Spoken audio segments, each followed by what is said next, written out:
8. Y muy b. 5. Bien. Hemos convenido, oh, Glaucón, en lo siguiente. En la ciudad que aspire al más excelente sistema de gobierno deben ser comunes las mujeres, comunes los hijos. Y la educación entera e igualmente comunes las ocupaciones de la paz y la guerra. Y serán reyes, los que, tanto en la filosofía como en lo tocante a la milicia, resulten ser los mejores de entre ellos. Convenido dijo. También Rec. B. Conocimos esta otra cosa. Que, una vez hayan sido designados los gobernantes, se llevarán a los guerreros para asentarles en viviendas como las antes descritas, que no tengan nada exclusivo para nadie, sino sean comunes para todos. Y además de estas viviendas dejamos arreglada, si lo recuerdas, la cuestión de qué clase de bienes poseerán. Sí que me acuerdo, dijo, de que consideramos necesario que nadie poseyera nada de lo que poseen ahora los otros, sino, en su calidad de atletas de guerra y guardianes, recibirían anualmente de los demás, como salario por su guarda, la alimentación on necesaria para ello, estando, en cambio, obligados a cuidarse tanto de sí mismos como del resto de la ciudad. Dices bien, respondí. Pero, ya que hemos terminado con esto, acordémonos de dónde estábamos cuando nos desviamos hacia acá para que podamos seguir de nuevo por el mismo camino. No es difícil, dijo. En efecto, empleabas como si ya hubieses expuesto todo lo referente a la ciudad, poco más o menos los mismos términos que ahora, Dick. Yendo que considerabas como buenos, 5 a la ciudad tal como la que entonces habías descrito y al hombre semejante a ella, y eso que, según parece, podías hablar de otra ciudad y otro hombre todavía más hermosos. En todo caso, decías que, si esta era buena, las demás habían de ser por fuerza deficientes. Y, en cuanto a las restantes formas de gobierno, afirmabas, según Rec. B. Guerdo, que existían 4 especies de ellas y que valía la pena que las tomáramos en cuenta y contempláramos en sus defectos, así como a los hombres semejantes a cada una de ellas, para que, habiendo visto a todos estos y convenido en cuál es el mejor y cuál el peor de ellos, investigáramos si el mejor es el más feliz y el peor el más desgraciado, o si es otra cosa lo que ocurre. Y, cuando te preguntaba yo que cuáles son esos 4 gobiernos de qué hablabas, en esto te interrumpieron Polemarco y Adimanto y entonces tomaste tú la palabra en una digresión que te ha llevado hasta aquí. Me lo has recordado, dije con gran exactitud. Pues ahora permite, como si fueras un luchador, que te vuelva a coger en la misma presa. Y, cuando yo te pregunte lo mismo, intenta decir lo que antes ibas a contestar. Si puedo, dije. Pues bien, dijo, por mi parte es. Estoy deseando oír cuáles son los 4 gobiernos de que hablabas. Nada cuesta decírtelo, respondí, pues, aquellos de que hablo son los que tienen también su nombre. El tan ensalzado por el vulgo. Ese de los cretenses y lacedemonio. El segundo, en orden y segundo también en cuanto a popularidad, la llamada oligarquía, régimen lleno de innumerables vicios. Sigue a este su contrario, la democracia, y luego la gloriosa tiranía, que aventaja a todos los demás en calidad de cuarta y última enfermedad del Estado. ¿O conoces alguna otra forma de gobierno que deba ser situada en una especie claramente distinta de estas? Porque las dinastías y reinos venales y otros gobiernos semejantes no son, según creo, más que formas intermedias entre unas y otras, como las que pueden hallarse en no menor cantidad entre los bárbaros que entre los griegos. Sí, son muchas y extrañas las que se mencionan, dijo. 2. Y sabes, dije yo, es forzoso que existan también tantas especies de caracteres humanos como formas de gobierno. ¿O crees, que los gobiernos nacen acaso de alguna encina o de alguna piedra y no de los caracteres que se dan en las ciudades, los cuales, al inclinarse, por así decirlo, en una dirección arrastran tras decía todo lo demás?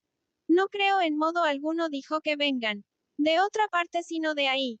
Entonces, si en las ciudades son 5, también serán 5 los modos en que estén dispuestas las almas individuales. ¿Cómo no? Ya hemos descrito al hombre correspondiente a la aristocracia, del que decimos con 5. Razón que es bueno y justo. Ya lo hemos descrito. Después de esto, no tenemos acaso que pasar revista a los caracteres inferiores, ante todo. Al que, de acuerdo con el sistema establecido en Laconia, ansía victorias y honores, y luego al oligárquico y al democrático y por último al tiránico, para que, después de haber visto quién es el más injusto, podamos contraponerle al más justo completando así nuestra investigación acerca de la relación en que se hallan la justicia pura y la injusticia pura en cuanto a la felicidad o infelicidad de quien las posee y seguir luego a la injusticia o a la justicia según que obedezcamos a Trasímaco o a las razones que ahora se nos manifiestan. Perfectamente dijo. Tal debemos hacer. Y del mismo modo que comenzarnos por estudiar los caracteres en los gobiernos antes que en los particulares, porque así estaba más claro, ¿acaso no debemos también ahora comenzar igualmente por el estudio del gobierno? Basado en la C. Visión, al cual, como no conozco ningún otro nombre con que se le designe, habrá que llamarle timocracia o timarquía. Estudiaremos, comparándolo con ella, al hombre que se le asemeje, pasaremos luego a la oligarquía y al hombre oligárquico, dirigiremos después nuestras miradas a la democracia para contemplar al hombre democrático y, una vez, hayamos visitado y visto en cuarto lugar la ciudad tiranizada, en la que se presentará a su vez ante nuestros ojos el alma tiránica, intentaremos comportarnos como jueces competentes en la cuestión que nos hemos planteado. Sí dijo. Así se harán de modo racional ese examen y juicio. 3. Pues, dije yo. Intentemos exponer. ¿Cómo podrán hacer de atimocracia de la aristocracia? ¿O no está claro el hecho de que ningún gobierno cambia sino cuando se produce una disensión en el seno mismo de aquella parte que ocupa los cargos, y, por muy pequeña que sea esta parte, es imposible que se produzca ningún movimiento mientras ella permanezca acorde? Tal sucede, en efecto. Pues como dije podrá darse un movimiento en nuestra ciudad, o Glaucón, y por donde comenzarán a estar en desacuerdo los auxiliares con los gobernantes y los de cada una de estas clase, ese con sus propios compañeros. ¿O quieres que, como Homero, roguemos a las musas que nos digan cómo surgió en un principio la discordia y que nos las imaginemos empleando, cual si hablaran seriamente, el lenguaje elevado de la tragedia cuando lo que hacen es jugar y divertirse con nosotros como con niños? ¿Cómo? Del modo siguiente. Es difícil que haya 5 movimientos en una ciudad así constituida. Pero, como todo lo que nace está sujeto a corrupción, tampoco ese sistema perdurará eternamente, sino que se destruirá. Y se destruirá, de esta manera asterisco asterisco. No solo a las plantas que crecen en la tierra, sino también a todos los seres vivos que se mueven sobre ella les sobreviene la fertilidad o esterilidad de almas y cuerpos. B. Cada vez que las revoluciones periódicas cierran las circunferencias de los ciclos de cada especie, circunferencias que son cortas para los seres de vida breve y al contrario para sus contrarios. Ahora bien, por lo que toca a vuestra raza, aquellos a quienes educasteis para ser gobernantes de la ciudad no podrán, por muy sabios que sean y por mucho que se valgan del razonamiento y los sentidos, acertar con los momentos de fecundidad o esterilidad, sino que se les escapará la ocasión y engendrarán hijos cuando no deberían hacerlo. Pues para las criaturas divinas existe un período comprendido por un número perfecto. Y para las humanas, otro número, que es el primero en que, habiendo recibido 3 distancias y 4 límites los incrementos dominantes y dominados, de lo que iguala y desiguala y acrece y aminora. Estos incrementos hacen aparecer todas las cosas como acordadas y racionales entre sí. De aquello, la base epítrita, acoplada con la péntada y 3 veces acrecida, proporciona 2 armonías. La una, igual en todas sus partes, 100. Do estas varias veces mayores que 100. Y la otra, equilátera en un sentido, pero oblonga. Comprende 100 números de la diagonal racional de la péntada, disminuido cada uno en una unidad, o de la irracional, disminuidos en dos, y 100 cubos de la tríada. He aquí el número geométrico que de tal modo impera todo él, sobre los mejores o peores nacimientos. Y, cuando por ignorancia de esto, emparejen extemporáneamente vuestros guardianes a las novias con los novios, sus hijos no se verán favorecidos ni por la naturaleza ni por la fortuna.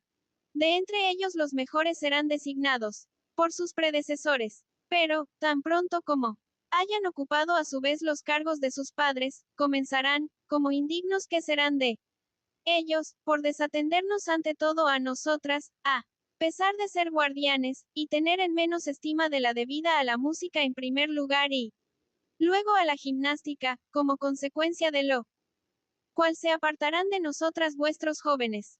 De resultas de ellos serán designadas como gobernantes personas no muy aptas para ser guardianes ni para aquilatar las razas hesiodeas, que se darán entre vosotros.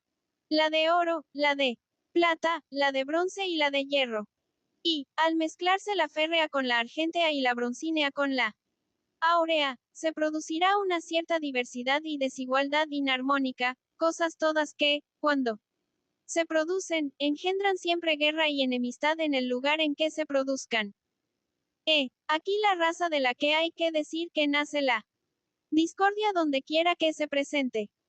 Y reconoceremos, dijo, que tienen razón en su respuesta. Nada más natural, dije, puesto que son musas. ¿Y qué dicen las musas después de esto? Preguntó. Una vez producida la disensión, dije yo. Cada uno de los dos bandos tiró en distinta dirección. Lo férreo y broncíneo, hacia la crematística y posesión de tierras y casas, de oro y plata. En cambio, las otras dos razas, la áurea y la argéntea, que no eran pobres, sino ricas por naturaleza, intentaban llevar a las almas hacia la virtud y la antigua constitución. Hubo violencias y luchas entre unos y otros y por fin un convenio en que acordaron repartirse como cosa propia la tierra y las casas y seguirse ocupando de la guerra y de la vigilancia de aquellos que, protegidos y mantenidos antes por ellos en calidad de amigos libres, iban desde entonces a ser esclavizados, sus colonos y siervos. También yo creo, dijo, que es por ahí por donde empieza ese cambio. ¿Y esa forma de gobierno? Pregunté. No.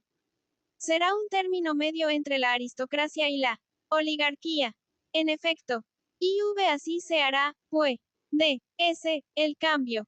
Pero ¿cómo será el régimen que le siga? No es evidente que, por ser un término medio, imitará en algunas cosas al anterior sistema y en otras a la oligarquía, pero teniendo algo que le sea peculiar. Así es, dijo. En el respeto de los gobernantes y la aversión de la clase defensora de la ciudad hacia la agricultura, oficios manuales y negocios y en la organización de comidas colectivas y la práctica de la gimnástica y los ejercicios militares, en todo esto imitará al régimen anterior. Sí. Y en lo de no atreverse a llevar sabios a las magistraturas por no poseer ya personas de esa clase que sea 5n sencillas y firmes, sino más mezcladas en su carácter, e inclinarse hacia otros seres fogosos y más simples, más aptos para la guerra que para la paz, y tener en gran aprecio los engaños y ardides propios de aquella y hallarse durante todo el tiempo en pie de guerra. No serán peculiares del sistema muchos de los rasgos semejantes a estos. Sí.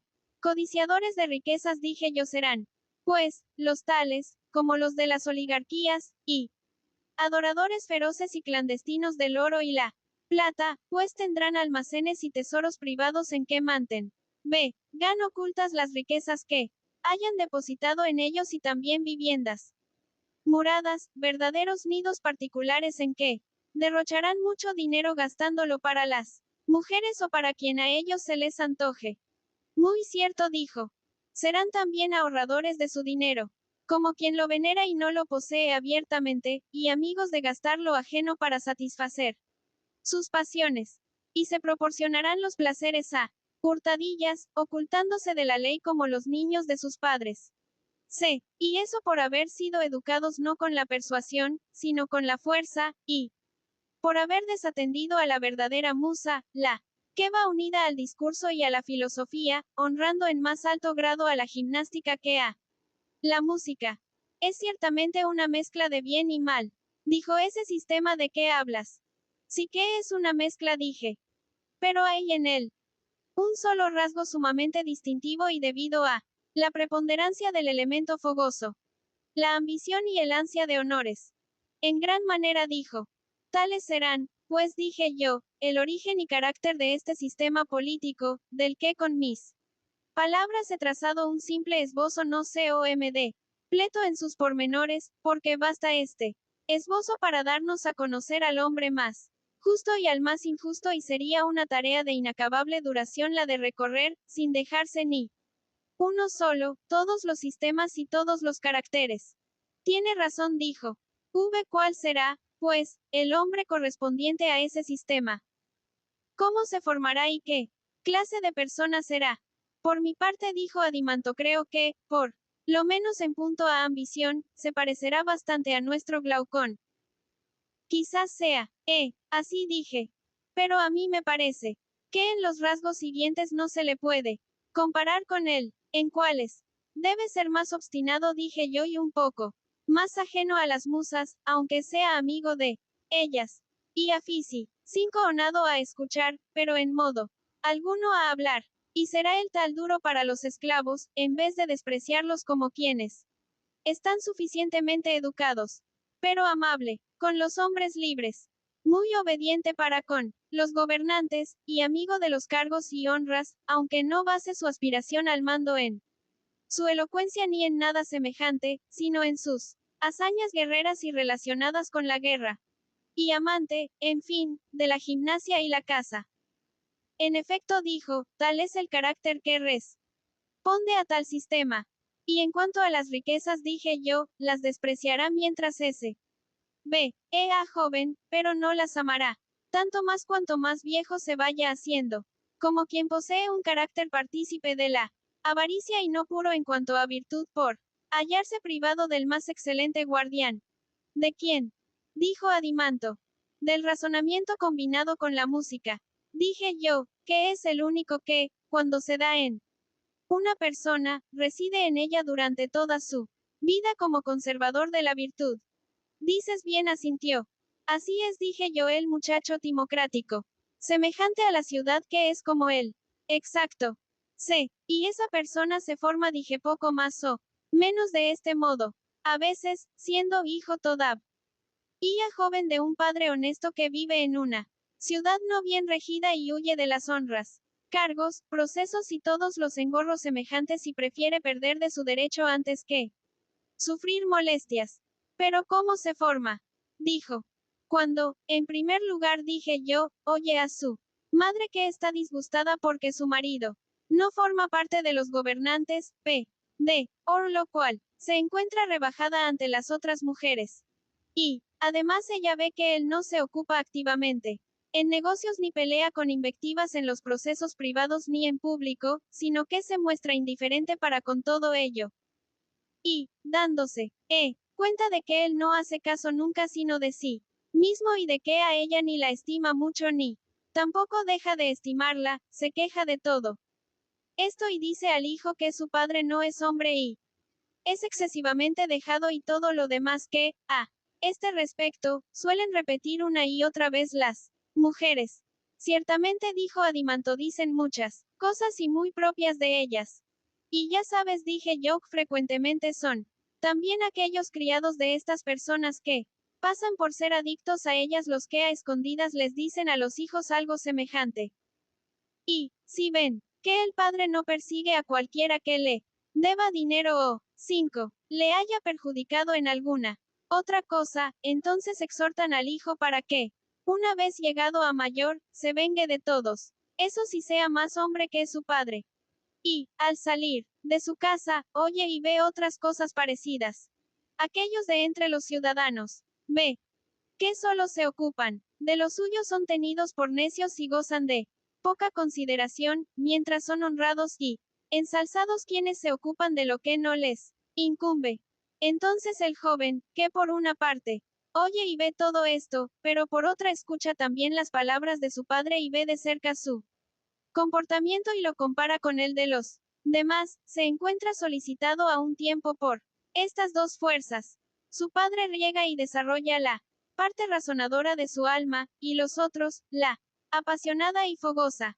Y, como en su naturaleza, no es hombre perverso, sino que está influido por las malas compañías de los demás, al verse solicitado por estas dos fuerzas se pone en un término medio y entrega el gobierno de sí mismo a la parte intermedia, ambiciosa y fogosa. Con lo cual se convierte en un hombre altanero y ansioso de honores. Perfectamente dijo, me parece que has descrito la evolución de este. Ya tenemos, pues, ese dije yo, el segundo gobierno y el segundo hombre. Lo tenemos, dijo. Vi. Y después de esto no hablaremos, como Esquilo, de otro que está formado de cara a otra ciudad, o, mejor dicho, no veremos ante todo la ciudad de acuerdo con nuestro plan. Ciertamente dijo. El que sigue a aquel sistema es, según creo, la oligarquía. Pero ¿a qué clase de constitución dijo llamas oligarquía? Al gobierno basado en el censo dije yo, en el cual mandan los ricos sin que el pobre tenga acceso al gobierno. Ya comprendo, dijo. Y no habrá que decir cómo se empieza a pasar de la timarquía a la oligarquía. Sí. Pues bien, dije yo, hasta para un ciego está claro cómo se hace el cambio. ¿Cómo? Aquel almacén, dije yo, tenía cada cual lleno de riquezas, ese es el que pierde al tal gobierno, porque comienzan por inventarse nuevos modos de gastar dinero y para ello violentan las leyes y las desobedecen tanto ellos como sus mujeres. Natural, dijo. Luego cada cual, empieza, me imagino yo, a contemplar a su vecino y a quererle emular y así hacen que la mayoría se asemeje a ellos. Es natural. Y a partir de entonces dije yo avanzan cada vez más por el camino de la riqueza y, cuanto mayor sea la estima en que tienen a esta, tanto menor será su aprecio de la virtud. Oh no, difiere la virtud de la riqueza tanto como si, puestas una y otra en los platillos de una balanza, se movieran siempre en contrarias direcciones. En efecto, dijo. De modo que cuando en una ciudad son 5 honrados la riqueza y los ricos, se aprecia menos a la virtud y a los virtuosos. Evidente. Ahora bien, se practica siempre lo que es apreciado y se descuida lo que es menospreciado. Tal sucede. Y así aquellas personas ambiciosas y amigas de honores pasan por fin a ser amantes del negocio y la riqueza. Y al rico le alaban y admiran. Y le llevan a los cargos, mientras al pobre le desprecian completamente. Y entonces Stable, es en una ley, verdadero mojón de la política oligárquica, en que determinan una cantidad de dinero, mayor donde la oligarquía es más fuerte y menor donde es más débil, y prohíben que tenga acceso a los cargos. Aquel cuya fortuna no llegue al censo fijado.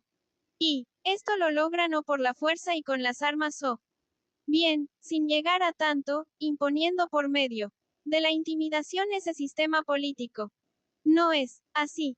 Así ciertamente. He aquí el modo en que por lo regular se instaura.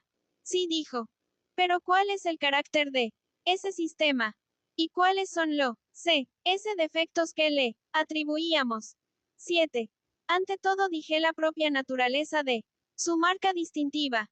Considera, en efecto, si a los pilotos de las naves se les eligiera del mismo modo, conforme a censo, y al pobre, aunque fuese mejor piloto, no se le confiara.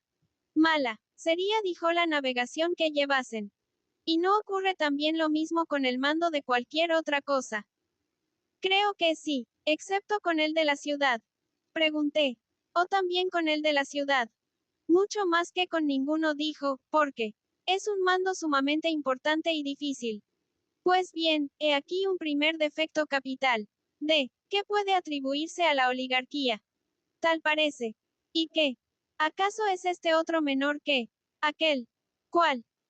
El de que una tal ciudad tenga necesariamente que ser no una sola, sino dos, una de los pobres y otra de los ricos, que conviven en un mismo lugar y conspiran incesantemente la una contra la otra. No es nada menor, por Zeus. Exclamó. Pues tampoco es precisamente una ventaja. El ser tal vez y capaces de hacer una guerra por verse reducidos, o a servirse de la plebe armada, y temerla entonces más que a los enemigos, o bien a no servirse de ella, caso en el cual se verá en la batalla misma que merecen bien su nombre de oligarcas. Aparte de que, por ser amantes del dinero, no estarán dispuestos a contribuir con él. No, no es ninguna ventaja. ¿Y qué? Aquello que hace rato censurábamos, lo de que en una tal ciudad se ocupen las mismas cinco zonas de muchas cosas distintas, como la labranza, por ejemplo, y los negocios y la guerra, ¿acaso te parece que eso está bien? En modo alguno. Pues considera si el siguiente no es el mayor de todos esos males y el que este régimen es el primero en sufrir. ¿Cuál?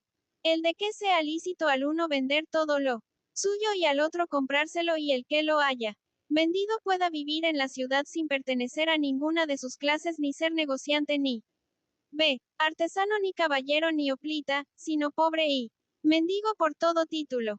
Sí que es el primero dijo. En efecto, en las ciudades regidas oligárquicamente no hay nada que lo impida. Pues en otro caso no serían los unos demasiadamente ricos y los otros completamente pobres. Justo. Ahora mira lo siguiente. Cuando, siendo rico, dilapidaba el tal su fortuna, ¿acaso le resultaba entonces algo más útil a la ciudad con respecto a lo que ahora decidamos? O tal vez, aunque pareciera ser de los gobernantes, no era en realidad ni gobernante ni servidor de la ciudad, sino solamente un derrochador de su hacienda. Así es de, sé y yo. Parecía otra cosa, pero no era más que un derrochador. ¿Quieres, pues dije yo, que digamos de él? Que, del mismo modo que nace en su celdilla el zángano, azote del enjambre, igualmente nace ese en su casa como otro zángano, azote de la ciudad. Ciertamente, oh, Sócrates, dijo. Y no será, Adimanto, que, mientras la divinidad ha hecho nacer sin aguijón a todos los zánganos alados, en cambio entre esos pedestres los hay que no lo tienen, pero hay otros que están dotados aguijones terribles. Y que los carentes de aguijón salen quienes a la vejez terminan siendo mendigos, y de los provistos de él, todos aquellos a los que se llama malhechores. Muy cierto dijo.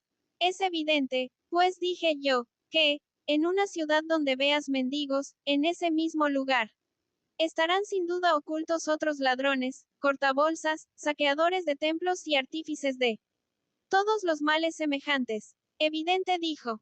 ¿Y qué? ¿No ves mendigos en las ciudades regidas oligárquicamente? Casi todos lo son, dijo, excepto los gobernantes. No pensaremos, pues dije yo, que también hay en ellas muchos malhechores dotados de aguijones a quienes el gobierno se preocupa de contener por la fuerza. Así lo pensamos, dijo. Y no diremos que es por ignorancia y mala educación y mala organización política por lo que se da allí esa clase de gentes. Lo diremos. Tal será, pues, la ciudad regida oligárquicamente y tantos, o quizá más todavía, los vicios que contiene. Quizá dijo. Dejemos, p. 5, pues, completamente descrito. También este sistema, dije yo, es llamado oligarquía y tiene aquellos gobernantes que determine el censo. Y después de esto, examinemos al hombre semejante a ella. Veamos cómo nace y cómo es una vez nacido. Ciertamente dijo. 8. ¿Acaso no es sobre todo del modo siguiente como se cambia en oligárquico aquel hombre timocrático? ¿Cómo? Cuando el hijo nacido de un timócrata imita, en un principio a su padre y sigue las huellas, de aquel, pero luego le ve chocar súbitamente contra la ciudad, como contra un escollo, y zozobrar en su persona y sus bienes cuando, por ejemplo, después de haber sido estratego o haber ocupado algún otro importante cargo, tuvo que comparecer ante un tribunal y, perjudicado por los psicofantas, fue ejecutado o desterrado o sometido a interdicción y perdió toda su fortuna. Es natural, dijo. Y, cuando el hijo ha visto y sufrido todo esto, oh, querido amigo, y al encontrarse privado de su patrimonio, se echa a temblar, Mefik. Guro yo, y enseguida arroja cabeza abajo, del trono que ocupaban en su alma, a aquella ambición y fogosidad de antes. Y, humillado por la pobreza, se dedica a los negocios y, a fuerza de trabajo y de pequeños y mezquinos ahorros, se hace con dinero. Pues bien, ¿no crees que el tal instalará entonces en el trono aquel al elemento codicioso y amante de la riqueza, de quien hará un gran rey de su alma revestido de tiara, collar y cimitarra? Ciertamente dijo. En cuanto al elemen de tu razonador y al fogoso, creo yo que les hará sentarse en tierra y permanecer, uno a cada lado, a los pies de aquel, y los mantendrá esclavizados, pues al uno no le dejará pensar ni examinar nada más, sino la manera de que el poco dinero se convierta en mucho y el otro no podrá tampoco admirar ni estimar nada más que la riqueza y los ricos ni poner su amor propio en ninguna otra cosa sino en la adquisición de bienes o en todo aquello que conduzca a este fin. No hay nada, dijo, que tan rápida y seguramente pueda cambiar a un joven de ambicioso en codicioso. ¿Y este no es acaso el hombre oligárquico? Dije yo, por lo menos el cambio se produce a partir de un hombre semejante al sistema de que nació la oligarquía. Examinemos, pues, si es igual a ella. Examinémoslo. 5. Y X, ante todo, no se le parece por el gran aprecio en que tiene a las riquezas. ¿Cómo no? Y también por ser hombre ahorrador e industrioso, que se limita a satisfacer en su persona los deseos más necesarios, pero no se permite ningún otro dispendio, sino que mantiene sometidos, por ociosos, a los demás apetitos. Exactamente.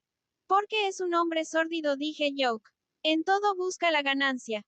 Un amontonador de tesoros de aquellos a los que, por cierto, ensalza el vulgo. ¿No será así el hombre semejante a un tal sistema? Por mi parte, dijo, así lo creo. En todo caso, no hay nada más precioso que las riquezas ni para esa ciudad ni tampoco para esa clase de hombre. Es que, según creo, dije yo, el tal no ha atendido jamás a educarse. Me parece que no, dijo, pues en otro caso, no habría elegido a un ciego como director de su coro y objeto de su mayor estima. Bien, dije. Ahora considera lo siguiente. No diremos que, por falta de educación, hay en el apetito C.S. sanganiles, propios los unos de un mendigo, los otros de un malhechor, y que a todos ellos los contiene por la fuerza su interés dirigido hacia otras cosas. Efectivamente, dijo. ¿Sabes? Pues dije, ¿a dónde has de mirar para ver sus malas tendencias? ¿A dónde? Dijo. A las tutorías de los huérfanos o a cualquier otra cosa semejante en que les acontezca el gozar de gran libertad para ser malos. Cierto. ¿Y acaso no resulta con ello evidente que lo que hace el tal en los demás negocios, en los que goza de buena reputación por su apariencia de hombre justo, es contener, por una especie de prudente violencia, a con que se domina a sí mismo, otras malas pasiones que hay en él, a las cuales no las convence de que ello no está bien ni las amansa con razones, sino que las reprime por la fuerza y gracias al temor que le hace temblar por el resto de su fortuna. Ciertamente, dijo. Ahora bien, mi querido amigo, dije yo, será, por Zeus, siempre que se trate de gastar lo ajeno cuando descubras que en la mayoría de ellos existen esos apetitos propios del zángano. Así es, dijo, indudablemente. No dejará, pues, de haber disensiones en la propia alma de un tal hombre. Y, no habiendo, ya unidad en ella, sino dualidad, prevalecerán, por regla general, los mejores deseos contra los peores. Así es, y por eso es, creo yo, por lo que el tal presentará una apariencia más decorosa que muchos otros. Pero habrá volado muy lejos de él la genuina virtud de un alma concertada y armónica. Tal me parece. Y será, por su tacañería, un competidor de poco cuidado para los 5 particulares que en la ciudad se disputen alguna victoria o cualquier otra distinción honrosa, porque no querrá gastar dinero para conseguir gloria en esa clase de certámenes, ya que no se atreve a despertar los apetitos pródigos ni a pedirles que le ayuden como aliados en su lucha. Combate, pues, sola mente con una parte de sus fuerzas, a la manera oligárquica, y así es derrotado las más de las veces, pero sigue siendo rico. Efectivamente dijo. Dudamos, pues, todavía dije yo de que, en cuanto a verosimilitud, a ese avariento negociante hay que situarlo frente a la ciudad regida oligárquicamente. De ninguna manera dijo. X es la democracia, según parece, lo que hemos de examinar a continuación. Veamos de qué modo nace y qué carácter tiene una vez nacida para que, habiendo conocido el modo de ser del hombre semejante a ella, lo pongamos en línea para ser juzgado. Así seguiríamos, dijo, por el mismo camino que siempre. Pues bien, dije yo, no es de la manera siguiente como se produce el cambio de la oligarquía a la democracia por causa de la insaciabilidad con que se proponen como un bien. El hacerse cada cual lo más rico posible. ¿De qué modo? Como los gobernantes de esta ciudad lo son, creo yo, por el hecho de poseer grandes riquezas, por eso no están dispuestos a reprimir a aquellos de los jóvenes que se hagan disolutos, con una ley que les prohíba gastar y dilapidar su hacienda. Y así, comprando los bienes de tales personas y prestándoles mediante garantía, se hacen aún más opulentos e influyentes. Nada más cierto. Pero no es ya evidente en una ciudad que les es imposible a los ciudadanos el estimar el dinero y adcu de herir al mismo tiempo una sufi siente templanza, sino que es forzoso que desatiendan una cosa u otra. Es bastante evidente, dijo. Se inhiben, pues, en las oligarquías, toleran la licencia y así obligan frecuentemente a personas no innobles a convertirse en mendigos. Ciertamente. Andan, pues, ociosos por la ciudad, según yo creo, estos hombres provistos de aguijón y bien armados, de los que unos deben dinero, otros han perdido sus derechos, y algunos, las dos cosas. Y así odian a los que han adquirido sus bienes y a los demás, conspiran tanto contra unos como contra otros y ansían vivamente un cambio. Así es, en cambio, los negociantes van con la cabeza baja, fingiendo no verles. Hieren, hincándoles el aguijón de su dinero, a cualquiera de los otros que se po. 5. NGA a su alcance, se llevan multiplicados los intereses, hijos de su capital, y con todo ello crean en la ciudad una multitud de zánganos y pordioseros. ¿Cómo no van a ser multitud? Dijo. Y el fuego ardiente de ese mal, dije yo, no quieren apagarlo ni por aquel procedimiento. Esto es, impidiendo que cada cual haga de lo suyo lo que se le antoje, ni por este otro con él. ¿Qué se resolvería tal situación por medio de otra ley? ¿Por medio de cuál? De una que sería la mejor después de aquella y que obligaría a los ciudadanos a preocuparse de la RTUD. Porque, si se prescribiese, que fuera a cuenta y riesgo suyo como tuviese uno que hacer la mayor parte de las transacciones voluntarias, ni se enriquecerían de manera tan desvergonzada los de la ciudad ni abundarían de tal modo en ella los males semejantes a cuantos hace poco describíamos. Muy cierto, dijo. Pero, tal como están las cosas, dije yo, queda expuesto el estado en que, por todas esas razones, mantienen a sus súbditos los gobernantes de la ciudad. Y, en cuanto a ellos y a los suyos, no se hacen lujuriosos a los jóvenes e incapaces de trabajar con el cuerpo ni con el alma. Y perezosos y demasiado blandos para resistir el placer o soportar el dolor. ¿Cómo no? Y los padres se desentienden de todo lo que no sea el negocio y no se preocupan de la virtud más que los pobres. No, en efecto. Pues bien, siendo esta su disposición, cuando gobernantes y gobernados coincidan unos con otros en un viaje por tierra o en alguna otra ocasión de encuentro, por ejemplo, en una teoría o expedición en que naveguen y guerreen juntos, o cuando, al contemplarse mutuamente, en un momento de peligro, no sean en modo alguno despreciados los pobres por los ricos, sino que muchas veces sea un pobre, seco y tostado por el sol, quien, al formar en la batalla junto a un rico riado a la sombra y cargado de muchas carnes superfluas, le ve a jadeante y agobiado. ¿Crees acaso que no juzgará el pobre? Que es solo por lo cobardes que son ellos mismos por lo que los otros son ricos, y que, cuando se encuentre con los suyos en privado, no se dirán, como una consigna, los unos a los otros. Nuestros son los hombres, pues no valen nada. Por mi parte dijo sé muy bien que eso es lo que hacen. Pues bien, así como a un cuerpo valetudinario le basta con recibir un pequeño impulso de fuera para inclinarse hacia la enfermedad, y, como a veces nace la disensión en su propio seno incluso sin causa exterior, no le ocurre otro tanto a la ciudad que está lo mismo que aquel, pues basta el menor pretexto para que, llamando unos u otros en su auxilio a aliados exteriores procedentes de ciudades oligárquicas o democráticas, enferme ella y se debata en lucha consigo misma, mientras que a veces se produce la disensión incluso sin necesidad de los de fuera. En efecto, nace, 5 es, la democracia, creo yo, cuando, habiendo vencido los pobres, matan a algunos de sus contrarios, a otros los destierran y a los demás les hacen igualmente partícipes del gobierno y de los cargos, que, por lo regular, suelen cubrirse en este sistema mediante sorteo. Sí dijo, así es como se establece la democracia, ya por medio de las armas, ya gracias al miedo que hace retirarse a los otros.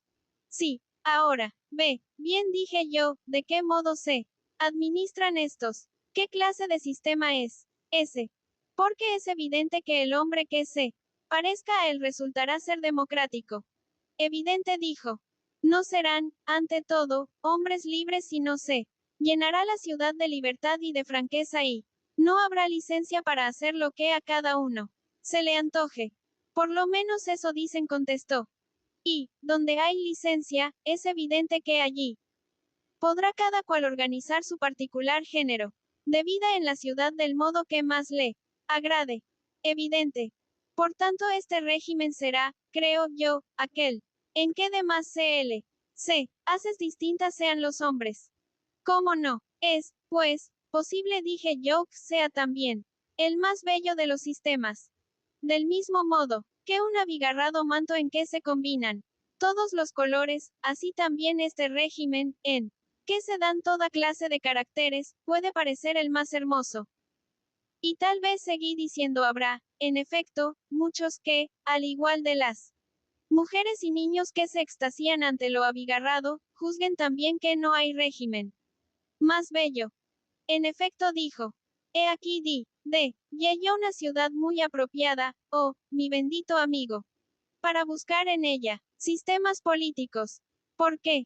Porque, gracias a la licencia reinante, reúne en sí toda clase de constituciones y al que quiera organizar una ciudad, como ahora mismo hacíamos nosotros, es probable que le sea imprescindible dirigirse a un Estado regido democráticamente para elegir en él, como si hubiese llegado a un bazar de sistemas políticos, el género de vida que más le agrade y, una vez elegido, vivir conforme a él.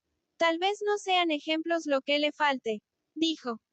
Y el hecho dije de que en esa ciudad no sea obligatorio el gobernar, ni aun para quien sea capaz de hacerlo, ni tampoco el obedecer si uno no quiere, ni guerrear cuando los demás 5 guerrean, ni estar en paz, si no quieres paz. Cuando los demás lo están, ni abstenerte de gobernar ni de juzgar, si se te antoja hacerlo, aunque haya una ley que te prohíba gobernar y juzgar, ¿no es esa una práctica maravillosamente agradable a primera vista? Quizá lo sea a primera vista, dijo. ¿Y qué? ¿No es algo admirable la tranquilidad con que lo toman algunas personas juzgadas?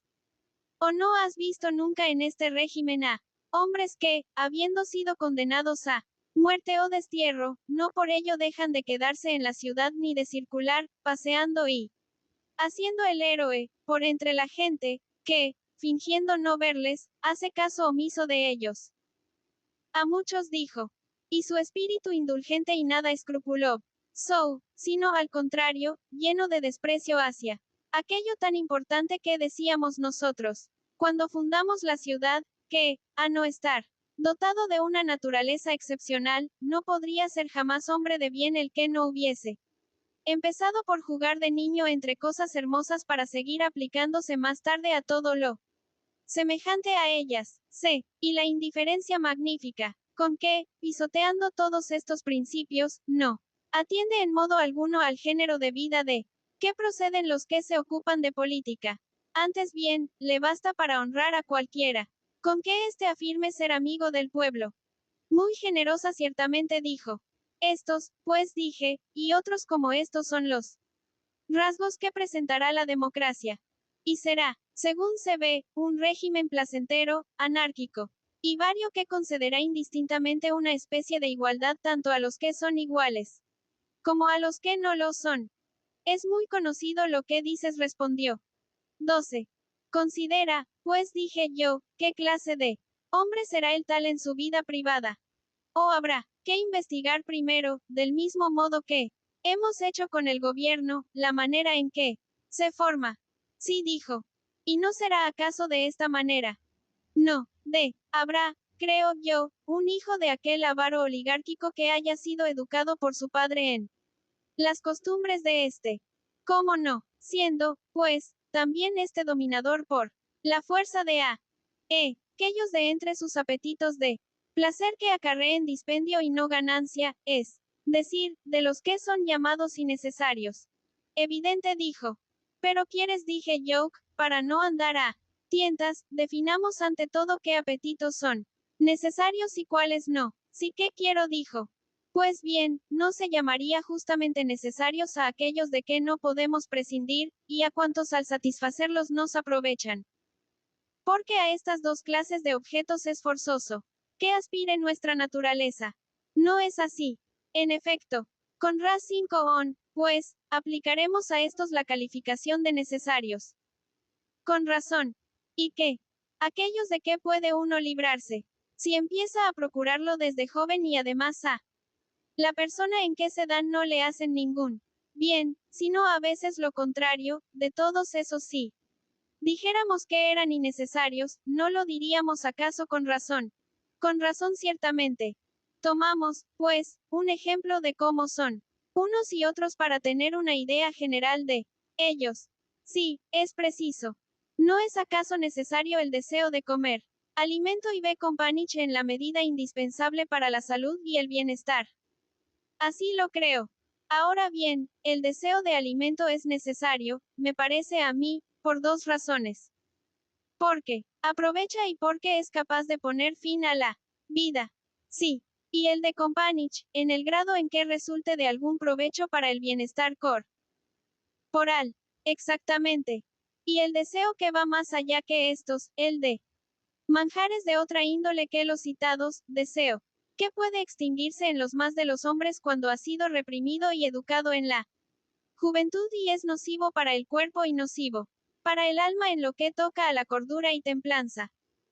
No lo consideraríamos con razón como no necesario. Con mucha razón. No llamaremos, pues, dispendiosos a estos deseos y productivos a aquellos otros que son útiles para la producción. ¿Qué otra cosa llamarlos? Y diremos lo mismo de los deseos amorosos y de los demás. Lo mismo. Y aquel a quien hace poco llamábamos zángano, ¿no decíamos acaso que es el hombre entregado a tales placeres y apetitos y gobernado por los deseos ins de sarios, mientras que él, regido por los necesarios, es el hombre ahorrativo y oligárquico? ¿Cómo no? 13. Pues bien, digamos ahora segui como del hombre oligárquico sale el democrático. En mi opinión, en la mayor parte de los casos es del siguiente modo. ¿Cómo? Cuando en su juventud, después de criarse, como íbamos diciendo, en la ineducación y la codicia, llega a gustar de la miel de los zánganos y convive con estos ardientes y terribles animales capaces de procurar toda y hace de placeres con variedad de color y de especie, entonces date a pensar que empieza la oligarquía. ¿Qué hay en él a convertirse en democracia? Por fuerza, dijo. Y así como la ciudad se transformaba al venir un aliado exterior en socorro de uno de los partidos de ella siendo de la misma índole que No ocurre que el adolescente se transforma también si a uno de los géneros de deseos que en el hay le llega de fuera la ayuda de una clase de ellos emparentada y semejante a aquel, en un todo. Y, a mi ver, si al elemento oligárquico que en el hay le socorre a su vez algún otro ali. 5. Ado, ya sea por parte de su padre, ya de otros deudos que le reprendan y afean la cosa, entonces surgen en él la revolución y la contrarrevolución y la lucha consigo mismo. ¿Cómo no? Y alguna vez, supongo yo, lo democrático cede a lo oligárquico y, de determinados deseos, los unos sucumben y los otros van fuera por haber nacido un cierto pudor en el alma del joven y éste entra de nuevo en regla. Así en efecto sucede en ciertas ocasiones. Dijo. B. Y a su vez, creo yo, otros deseos de la misma estirpe, nacidos bajo aquellos que fueron ya expulsados, se multiplican y hacen fuertes por la incipiencia de la educación paterna. Al menos tal suele ocurrir, replicó. Y de ese modo le arrastran a las antiguas compañías y, uniéndose todos los deseos de unos y otros, engendran numerosa descendencia. ¿Cómo no? Y al fin, según pienso, se apoderan de la fortaleza del alma juvenil, dándose cuenta de que está vacía de buenas doctrinas y hábitos y de máximas CS de verdad, que son los mejores vigilantes y guardianes de la razón en las mentes de los hombres amados por los dioses. Los mejores con mucho dijo.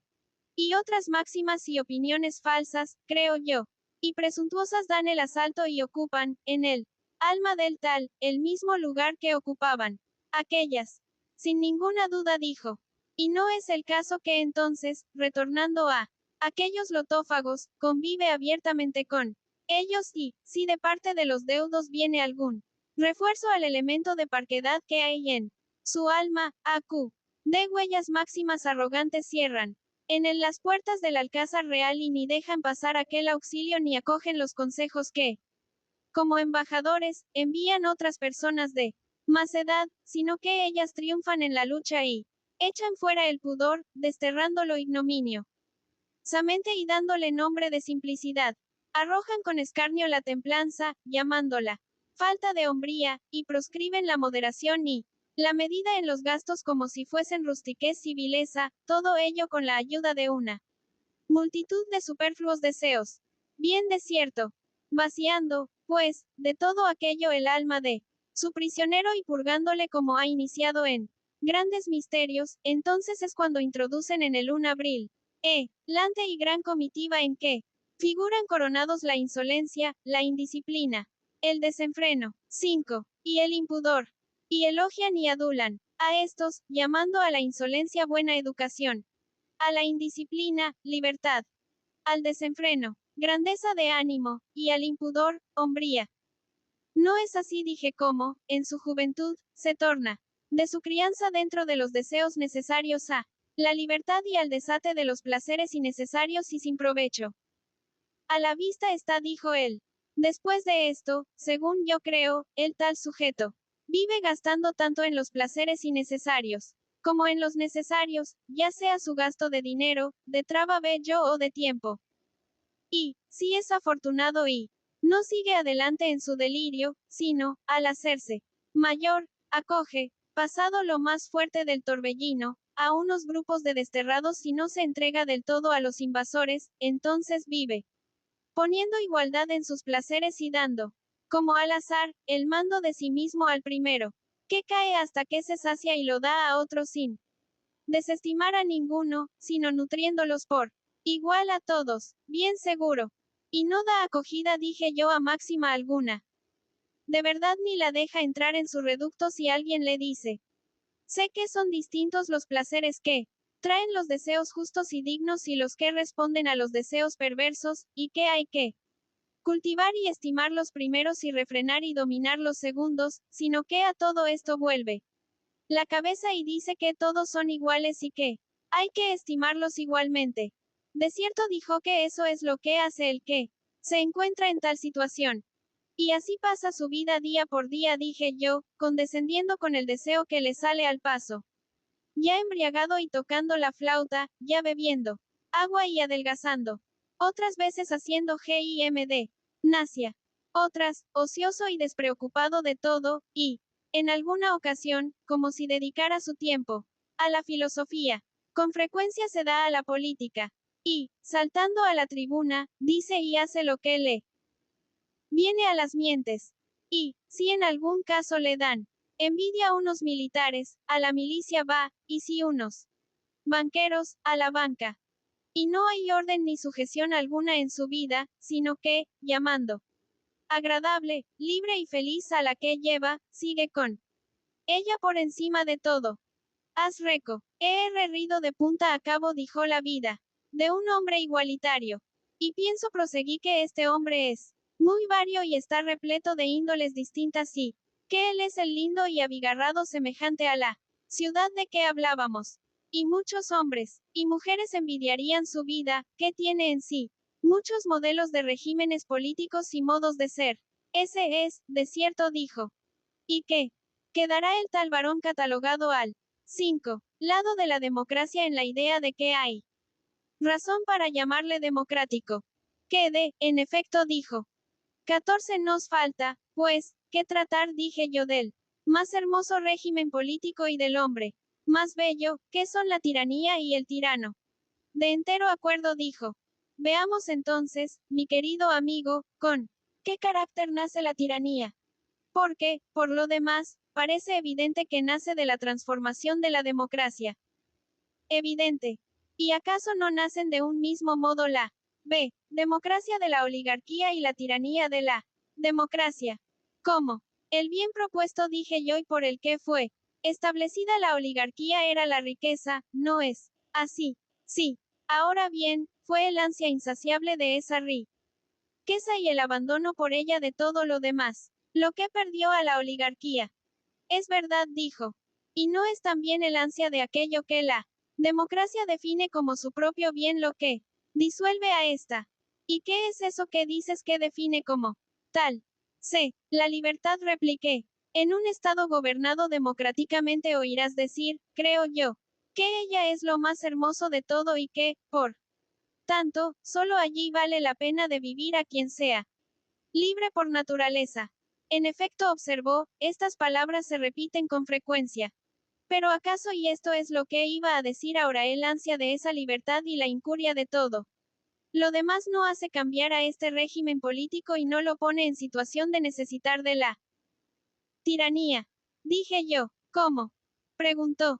Pienso cuando una ciudad gobernada democráticamente y sedienta de libertad tiene al frente a unos malos escanciadores y se emborracha más allá de lo conveniente con ese licor sin mezcla, entonces castiga a sus gobernantes. Si no son totalmente blandos y si no le procuran aquella en abundancia, tachándolos de malvados y oligárquicos.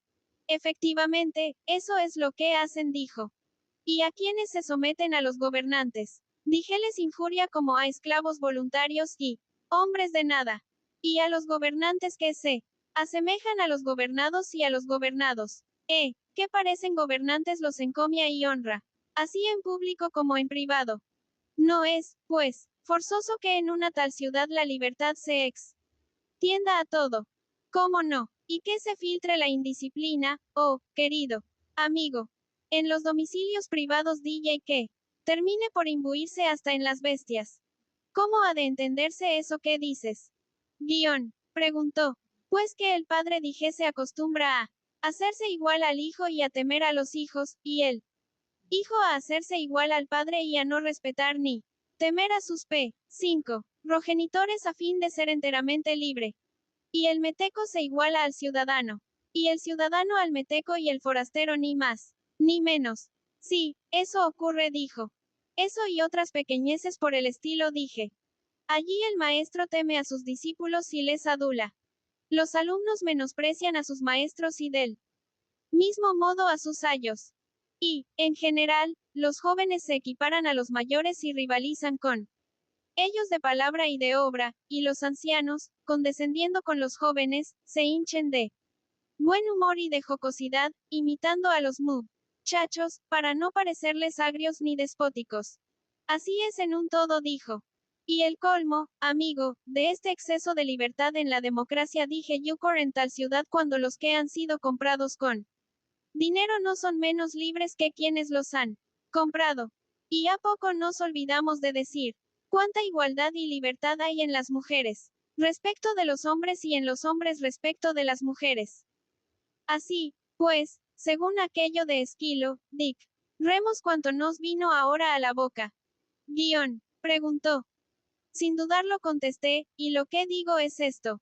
Que, por lo que se refiere a las bestias que sirven a los hombres, nadie que no lo haya visto podría creer cuánto más libres son allí que en ninguna otra parte, pues, conforme al refrán, las perras se hacen sencillamente como sus dueñas, y lo mismo los caballos y asnos, que llegan allí a acostumbrarse a andar con toda libertad y empaque, empeñando por los caminos a quien quiera que encuentren si no se les cede el paso.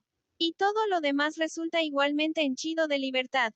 Me estás contando, dijo, mi propio sueño. Pues a mí me ha ocurrido eso más de una vez, cuando salgo para el campo.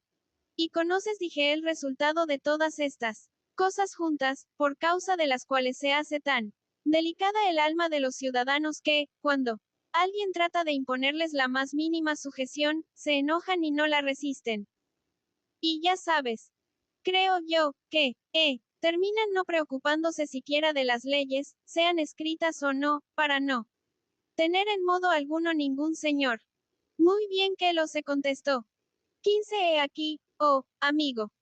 Dije, el principio, tan bello y hechicero, de donde, a mi parecer, nace la tiranía. Hechicero, en efecto, replicó